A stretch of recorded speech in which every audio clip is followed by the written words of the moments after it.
I apologize for the delay in us getting this press conference together. It's been a very tragic and harrowing day for the community here in Susquehanna County and the Pennsylvania State Police. We are still very much involved in an active and ongoing investigation. Our hope here tonight with this briefing is to give you a thumbnail sketch of some of the facts that we're prepared to discuss tonight. I will be speaking, District Attorney Marion O'Malley will be speaking, and then we will defer to the continued operational cycles in the near future to try and fully run down all of the aspects of this incident. So if I can begin by painting a picture for you, Gibson Barracks, where we are, Susquehanna County, was contacted this morning at 11:17 a.m. There was a report made by an individual that shots were fired in the vicinity of the numeric 20141, repeating 20141, State Route 171, Thompson Township, Susquehanna County. And to paint a picture, this is a two-lane State Route 171 in Thompson Township. It is very rural. That location is one that's of relevance for this incident, but there's also a neighboring property with the numeric of 20034, State Route 171, repeating 20034. And again, these are neighbors, not on the other side of a fence, but several hundred yards away on opposite sides of State Route 171. When the call was received here by Gibson Barracks, it was called in by the boyfriend and cohabitant of our first victim, which I'm going to discuss. Our first victim is Lori Wasko, W-A-S-K-O. Next of kin have been notified. She is deceased. She was 57 years of age. She was a resident of Thompson Township at that first numeric that I discussed, 20141. Her boyfriend and cohabitant called 911 for the reports to report shots fired in that vicinity.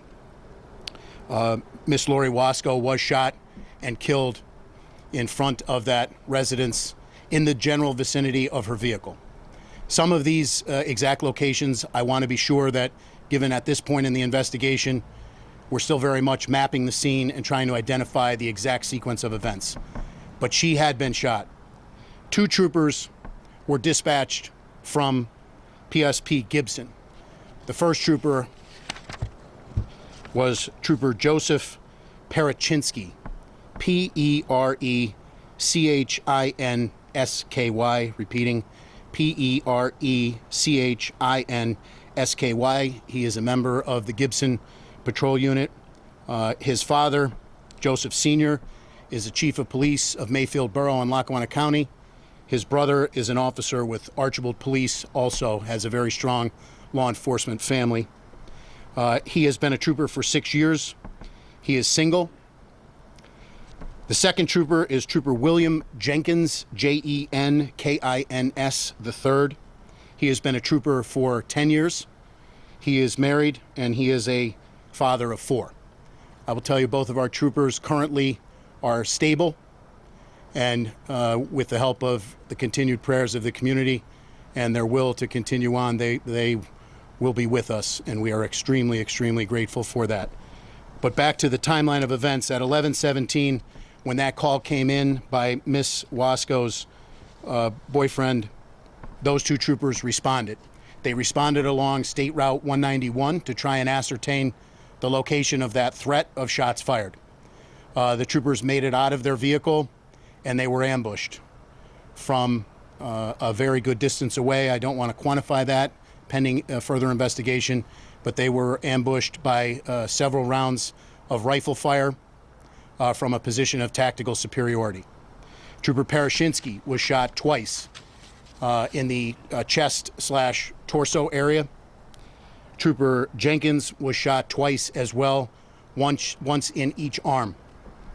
Despite being very severely wounded, Trooper Perechinsky was able to tourniquet both arms of Trooper Jenkins with some further assistance, and their cars where they had arrived and gotten out of were also riddled with gunfire.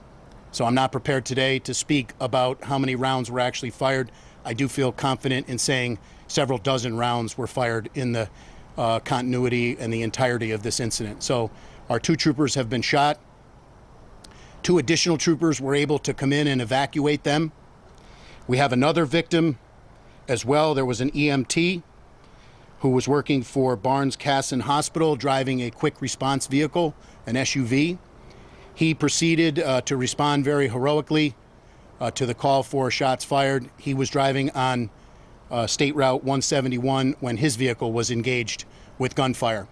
He took evasive action and veered off the side of the roadway and crashed. He sustained some injury as a result of that crash. He is listed in stable condition as well.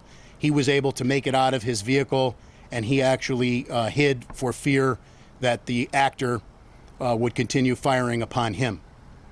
So that brings us to our actor, Carmine, C-A-R-M-I-N-E, Faino, F-A-I-N-O, repeating F-A-I-N-O, 61 years of age. Faino is the resident at 20034. So technically, he would be a neighbor of Wasco and her live-in longtime boyfriend. However, their properties are separated by several hundred yards. He, we believe at this point, murdered Lori Wasco, and he was the shooter who shot both of our 2 troopers, as well as who shot at Carl Lawson. Again, Carl Lawson's injuries were a result of the car crash as a result of the evasive action he had to take while his vehicle was taking fire. So this is obviously a very critical incident. Radio traffic went out that shots had been fired, multiple troopers had been hit, and I would like to try and just at this point blanketly say thank you to law enforcement from Susquehanna, Lackawanna, Monroe, and Wyoming counties, all of which responded. At some point later, we will collate a list to specifically acknowledge all of those people who were able to respond. Our 2 troopers who were shot, who were evacuated from that immediate vicinity along State Route 171, were taken and staged at an area where they were life flighted. So Trooper Parachinsky was life flighted to Geisinger CMC, and Trooper Jenkins was life flighted to Geisinger, Wyoming Valley. They are there. I have been with both of them. They are in good spirits. We have talked to their families, and as I said, we're extremely lucky to have them still with us. They are an answer to a prayer, while we simultaneously mourn the loss of Miss Wasco and think of her boyfriend and cohabitant, as well as Mr. Lawson. So back to the timeline of this event. The troopers are now, along with local law enforcement from those counties, attempting to set up a hard perimeter around our actor, Faino. He was moving about.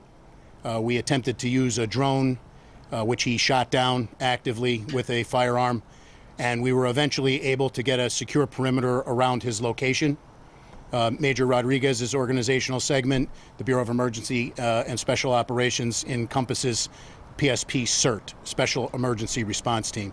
So over a period of time, we were able to hand that secure perimeter, which was being staffed by state troopers and local law enforcement from those counties that I mentioned earlier, to a hard perimeter that CERT was able to take up and again begin their highly trained, high-risk warrant service or barricaded gunman protocols. Well, we attempted at length to try and negotiate with Mr. Faino, our actor here. At one point, I will tell you, he was sitting on a propane tank, which caused further concern that he had attempted to turn that into an improvised explosive device, and we were concerned about other weapons, not only the weapon that he was using a semi-automatic long gun, from which he fired several dozen rounds through this incident, but we were also concerned about other explosive devices that he may or may not have deployed at that location. After a period of attempting to negotiate with him, he continued to be a threat, and he was shot by members of the Special Emergency Response Team. He is deceased.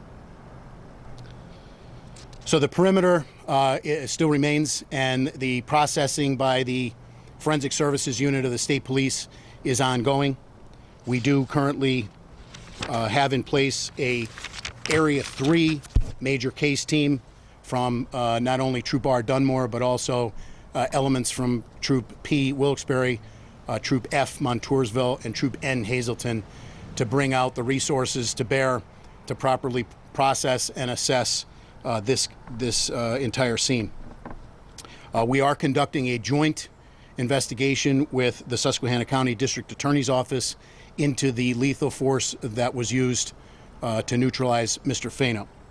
At this point, I would like to turn it over to District Attorney Marion O'Malley for a few comments, and then I will retake the podium to finish the briefing and open it up for a few brief questions.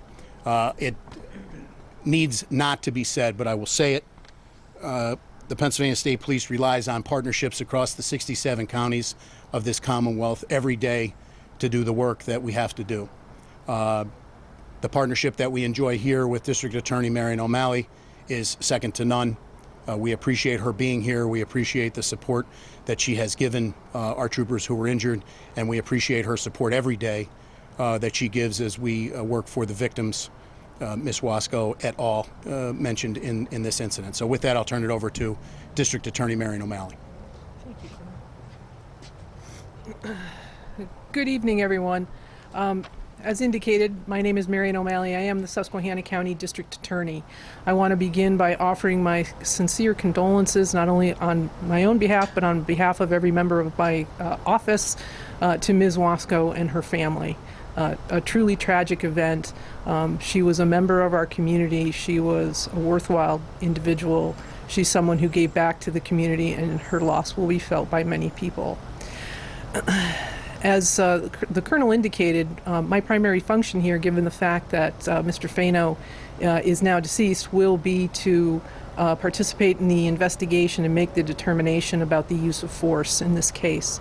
That will require involvement by several of my county detectives in the investigation, and that will be done jointly with the Pennsylvania State Police. It will not be necessarily members from Gibson, but perhaps another barracks, correct? Absolutely, yes. Okay. So, to ensure the objectivity of the investigation, as I know I can always rely on when dealing with the state police. So, as the information comes forward, you've heard from the Colonel, and it's absolutely true. This is a fluid situation. All the information has not been ascertained at this point, and it won't be until then that I can truly turn my hands to the report and take a look at what has happened and whether the use of force in this particular case was appropriate. That will take some time, but I know that I have the support of, obviously, the Pennsylvania State Police, as well as the members of my staff who will be working on it with us as well. We are very fortunate today in the sense that these two troopers are still with us. They are more commonly known to me as Bill and Joe. I have worked with both of them. It's a unique opportunity for a rural county district attorney to get to work with all of the law enforcement members of the community because of the number of cases and the fact that it's just not quite as big as our more metropolitan areas.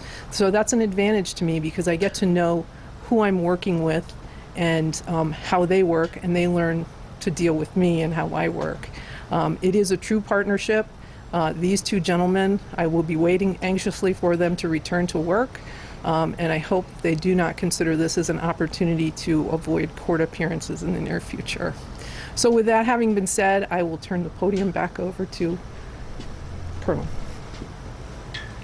Thank you, District Attorney O'Malley. A few more points. As per normal PSP protocol, the troopers involved have been placed on administrative duty, as we would in any other officer-involved shooting investigation. As the district attorney alluded, the major case team has been brought in from an area outside of Gibson to ensure that we're doing a full, fair, and competent and thorough joint investigation. Some thank yous. Again, I mentioned earlier at the top of the presentation. Local law enforcement in Lackawanna, Susquehanna, Wyoming, and Monroe counties, all of whom answered the call for assistance. Several dozen officers and troopers were mustered to this ongoing situation, which was quite harrowing, as I said, for an extended period of time. To those counties and members of their EMS that helped us, as well as the flight crews that flew our troopers, really superb work. To the New York State Police, this organizational segment of Troop R, having been a troop commander up here, it is very frequent that we interact and receive support from our sisters and brothers to the north with the Stetson and the purple tie, and they were integral today after the fact in giving us a command post and some additional communication capabilities until we could get that set up. This was an extremely rural area, and we had some obstacles to overcome. So thank you to New York State Police Superintendent Stephen James. The New York State Police are always there for us, and I hope that they know that the inverse is true. So on behalf of Governor Shapiro, who flew in today to both Geisinger CMC and Geisinger Wyoming Valley, we received outreach from many local elected officials as well, expressing their well wishes. The governor and I were able to see both troopers and their families. Moving forward, there will be some additional procedures that both need to undergo. We're going to provide them the support that they need, both mentally, physically, spiritually, emotionally, through our Members Assistance Program and our chaplaincy program, to ensure that we give them not only the physical care that they need, but also the entire person. And I would say, on a personal note, I know both of the troopers personally. They represent the best of who and what the Pennsylvania State Police are. I spoke to one of the troopers who said as soon as they got out of the car, they had no idea where the rounds came from, and they were basically, under fire. Very, very unfortunately, I have stood at a podium to brief on incidents like this far too many times in my career. Since this administration came in January of 2023, this is our 5th and 6th trooper who have been shot in the line of duty over that 30-plus month period of time. One of those troopers was fatal, and I must say, from a very personal standpoint, despite the fact that we mourn the loss of Miss Wasco, and we hold up the victims also who were shot at, the EMT, Mr. Larson, as well as the victim's live-in boyfriend. I am very thankful tonight that we are not planning a double line of death funeral. So with that, we'd open up to a few brief questions. Sir. Sir, earlier you said that there was a tactical superiority that Fano had over the two troopers. One, do you know if Fano had a military or police background? And two, do you believe that this ambush was premeditated to inflict damage upon the state troopers itself? So I don't know about his prior history. That's one of the things that we're actually actively working up, his prior life and events leading up to today. When I say superiority, to set the scene, with a semi-automatic long gun, it is a tactical advantage when you have not only the element of surprise but also the element of distance. So you can see our two troopers that the basic information that they had was in this vicinity. Shots had been fired, possibly someone was hit. When you go out to an extremely rural area, you can get out and do a 360-degree scan in any direction, and the capabilities of a semi-automatic rifle from a position of tactical superiority, cover, or concealment really pose a chance for the actor, Fano in this case, to get the jump on our people, and for them to react the way that they did, for them to utilize the tourniquets on Trooper Jenkins. I spoke to both of his trauma surgeons. We were complimented as an agency. We carry on our belt per capita tactical tourniquets, and today I believe they not only made the difference for Trooper Jenkins, but again, we're very happy that they're both with us. I'll come back. Were either of the two troopers wearing a vest when they were hit? Both were wearing their ballistic vest, but the capabilities of the soft body armor against the long gun are severely depleted. Do we know what type of round was used? We will eventually have that, but we know, but I'm not prepared to release that yet. Sir, back to you. Do you know? So just to clarify, was this a premeditated ambush, do you believe? I don't want to speak to his motive leading up to this. I would say you can draw certain conclusions from the standpoint that we believe Fano shot our victim prior to our arrival, and then from a position of tactical advantage, fired dozens and dozens of rounds at 2 responding state troopers in their state police vehicles, as well as an EMT. I would say it doesn't lend itself to a spur of the moment type decision, at least once he made the decision to open fire. Anyone else? Sir. Yes. Sure. So we had crews all around Susquehanna County today, and one of them actually spoke to a man who says he called PSP yesterday talking about a man with a long gun walking down Route 171. And I was wondering, was that in fact the case? Was there a call yesterday? At this point, I don't know, and I wouldn't be prepared to say if I did, given the stage where we are actively trying to run down everything that we need to know about Fano, not only for his actions today, but leading up to today. All right, we will release more information. Trooper Bob Urban, off to my left here, will push information out. We, again, our heart goes out to Wasco and her family. Mr. Lawson, who was shot at. Our heart and prayers go out to him, coming to answer the call for shots fired, not only for a member of the community today in Wasco, but also 2 Pennsylvania State Troopers. And I'll end where I began, where our thoughts and prayers go out to Troopers Parachinsky and Jenkins and their respective families. They represent, again, the best of who and what we are, and their spirits are high. They are thankful to be where they are today. And again, all of those people, we cannot say thank you enough.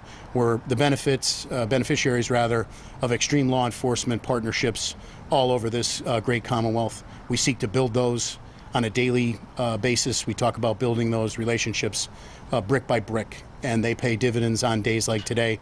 But as a former troop commander and area commander here in the Northeast, it is particularly so up here, and that paid dividends for everybody today. I will tell you again, after those troopers were immediately evac'd, after both had been shot by the 2 additional troopers that came to their aid, one of the 2 troopers, Trooper Parachinsky, was able to commandeer a tractor trailer that was driving by, and he ordered the driver of that tractor trailer to pull his semi-rig across the roadway so that more people would not drive down that roadway and potentially be subjected to the fire that the EMT in Mr. Larson was. Again, shot twice. You put a tourniquet on your fellow trooper on both arms and helped to do so. You triaged and got out of the area, still thinking at that point in time, after being shot twice in the chest, what can I do to secure this location? What can I do to make sure nobody else gets hurt? They're the real story here today. So I'm humbled and proud to serve as the commissioner, and I really appreciate all the thoughts in the community and the prayers. We appreciate it very much. Commissioner, could I just say one thing? Sure. To thank the governor for coming up and say PSP strong. I'm glad the governor is backing you people the way he does, and thank you for your leadership. And if there's anything that needs to be done to raise money or something, if these troopers need any kind of help, you post it, and I have a site, we'll put it out there. Anything we can do to help the troopers or their families, we gladly will. Thank you very much. And just a word about that, it need not be said publicly, but I will, to thank the governor for his continued support, not only for our troopers who've been shot, but also the municipal officers across the Commonwealth. He goes, he's physically present, and he cares about law enforcement and tries to give us the very best that he can, along with partners in the legislature in Harrisburg, to give us the tools, the training, and the personnel to meet our mission. So thank you very much. Thank you. Has Fano been on your radar at all? in the past? I wouldn't be prepared at this point to discuss that, but thank you.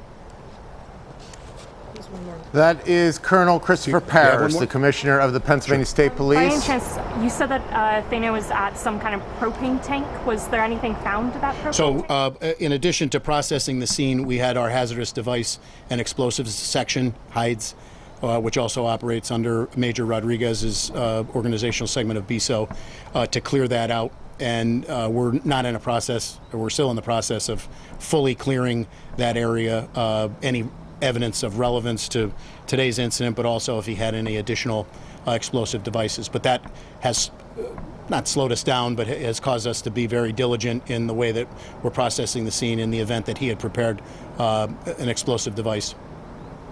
Okay? Thanks. Thank you.